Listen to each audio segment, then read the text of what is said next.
everyone, welcome back to our YouTube channel. I am Shagufi. Today I am going to start a new topic, State Bar Council. तो इसको हम पढ़ेंगे। Section 3 जो है हमारा state bar councils के बारे में बताता है। प्रीवियस लेक्चर में हमने देखा था bar council of India and कैसे उसका कॉन्स्टिट्यूशन होता है, कौन कौन से मेंबर्स होते हैं, फंक्शंस एंड पावर्स को हमने उसमें देखा है। अगर आपने वो वीडियो नहीं देखी है तो जल्दी से जाके आप देखिए, प्लेलिस्ट में आपको मिल जाएगी। अब हम यहाँ देखते हैं स्टेट बार काउंसिल। सेक्शन 3 जो है ऑफ द एडवोकेट्स एक्ट की 1961 provides for state bar councils. ठीक है, वो स्टेट बार काउंसिल के बारे में प्रोविजन देता है। The state bar councils are statutory bodies established under the Advocates Act 1961 which act as the representatives of the advocates of the respective states. State bar council जो है statutory bodies है, ठीक है, जो कि स्टैब्लिश की गई है अंडर एडवोकेट्स एक्ट 1961 के, जो कि कैसे एक्ट करती है एज अ रिप्रेजेंटेटिव। एडवोकेट्स के रिप्रेजेंटेटिव वो वर्क करती है, ठीक है, एक्ट करती है of the respective states. Her state की अलग बार काउंसिल्स होती हैं, तो उसके अकॉर्डिंग ही वो रिप्रेजेंट करती है अपने एडवोकेट्स को अपने यहाँ की। And also act as the regulatory body for the legal profession and education. और ये रेगुलेटरी बॉडी है किस लिए? लीगल प्रोफेशन के लिए एंड एडुकेशन प्रोवाइड कराने के लिए, लीगल एजुकेशन को। ठीक है, तो आई होप आपको इसका एक ब्रीफ आइडिया मिल गया होगा कि स्टेट बार काउंसिल्स होती क्या है। ठीक है, स्टेट बार काउंसिल्स स्टेट्स में होती हैं and bar council of India जो है एज अ होल, ठीक है, मतलब कि यूनियन के लिए है। यहाँ पे एक केस लॉ है, उसको देखते हैं। Sabhajit Yadav versus bar council of UP, AIR 1995 का केस था ये हाई कोर्ट का। इसमें क्या हुआ था, हाई कोर्ट ने हेल्ड किया that the appointment of a जज for high court, high court के लिए जो अपॉइंटमेंट हुआ है जज का, ठीक है, एज अ जज और एज कंटिन्यूइंग कैंडिडेट, वो डिस्क्वालिफाइड नहीं है। ठीक है, तो ये हाई कोर्ट ने डिसीजन दिया था इसमें। अब हम देखते हैं इसके फंक्शंस क्या हैं। अच्छा, एक चीज आप यहाँ पे देखना, सेक्शन 3 जैसे कि स्टेट बार काउंसिल के बारे में बात करिए, section 4 bar council of India के, ऐसे ही सेक्शन 6 जो है फंक्शंस बता रही है स्टेट बार काउंसिल के, एंड सेक्शन 7 जो है वो फंक्शंस बता रही है बार काउंसिल ऑफ इंडिया के। ठीक है, तो ये इजी हो जाएगा आपको लर्न करने में। Section 6 of the advocates act 1961 makes provision in respect of the functions of the state bar council. मतलब जो सेक्शन 6 है वो स्टेट बार काउंसिल के क्या बताती है, फंक्शंस बताती है। देखते हैं उसको क्या क्या फंक्शंस हैं। To admit persons as advocate on its rolls, मतलब कि जो एडवोकेट है वो रोल कराते हैं अपना, ठीक है, जब वो ऑल इंडिया बार काउंसिल का एग्ज़ाम दे देते हैं, वो सबसे पहले तो अपने स्टेट बार काउंसिल में एनरोलमेंट कराते हैं अपना, ठीक है, तो उनको एडमिट करना इसका वर्क है। To entertain and determine cases of misconduct against advocate on its roll. अब उनके यहाँ पे जो एडवोकेट एनरोल हैं, ठीक है, अगर उन्होंने कोई मिसकंडक्ट करा है तो उस चीज़ को वो क्या करते हैं, देखते हैं उन केसेस को कि क्या उन्होंने मिसकंडक्ट करा है क्या नहीं। To manage and invest the funds of the bar council.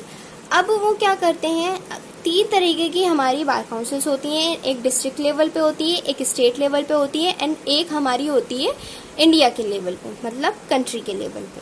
तो जो बार काउंसिल हैं, ठीक है, वो क्या करती हैं, मैनेज करती हैं और इन्वेस्ट करती हैं फंड्स को। कहाँ कहाँ कितना फंड्स लगा है उस चीज़ को सारा मैनेज करेंगी, और कितना लगना है फंड तो उस चीज़ को इन्वेस्ट करेंगी। To perform all other functions conferred on its by or under this act. और भी जितने फंक्शंस हैं जो कि एडवोकेट्स एक्ट 1961 के द्वारा क्या करे गए हैं, बताए गए हैं इस एक्ट में, उन सबको परफॉर्म करती है। To perform for the elections of its members, वो क्या कराती है अपने मेंबर्स का, मतलब जो स्टेट बार काउंसिल्स हैं उनमें जो मेंबर्स आएंगे उनका इलेक्शन कराती है। To safeguard the rights, privileges and interest of the advocates on its roll. वो क्या करती है, जो उनके यहाँ पे एडवोकेट्स रोल हैं, ठीक है, उनके राइट्स, उनकी प्रिविलेजेस और उनके इंटरेस्ट का सेफ गार्ड बनती हैं। ठीक है, जैसे कि हमने बार काउंसिल ऑफ इंडिया में भी पढ़ा था कि वो उनको क्या देती है, प्रोटेक्शन देती है। यहाँ पे केस लॉ है बृहदेश्वर तंती वर्सेस SN चौधरी का केस है, AIR 1985 गुवाहाटी हाई कोर्ट का। इसमें ये हेल्ड हुआ था that who is enrolled entitled to practise in all courts also Supreme Court, के जो व्यक्ति, जो पर्सन, लॉयर एनरोल्ड है वो एंटाइटल्ड है कहीं भी प्रैक्टिस करने के लिए, किसी भी कोर्ट में प्रैक्टिस करने के लिए, इवन सुप्रीम कोर्ट में भी। ठीक है, अब हम देखते हैं पावर्स। ठीक है, powers of state bar councils की क्या हैं। सो पावर्स की ये है admission as advocate on a state roll. ठीक है, वो एडवोकेट्स का एडमिशन करता है स्टेट रोल पे।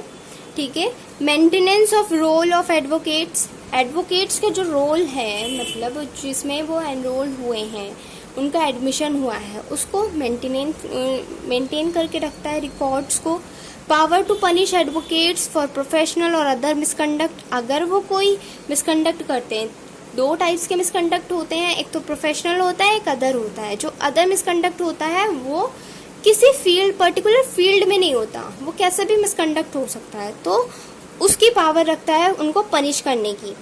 To appoint committees and staff members, जो disciplinary committee on state level पे होती है उनको अपॉइंट करना, उनको उनका कॉन्स्टिट्यूशन करना, एंड स्टाफ मेंबर्स को अपॉइंट करना, ये सब पावर भी किसके पास होती है, स्टेट बार काउंसिल के पास होती है। To maintain accounts and conduct audit, अब वो क्या करते हैं, अकाउंट्स को मेंटेन करते हैं एंड ऑडिट का कंडक्ट जैसे है, लेखा जोखा जो है उसको देखते हैं। ठीक है, नाउ कंक्लूजन देख लेते हैं इसका क्या है। तो कंक्लूजन ये है कि जो स्टेट बार काउंसिल है ऑफ इंडिया की has plenty of capacities vested inside itself and working effectively to rebuild and reframe the entire legal field in the nation from time to time।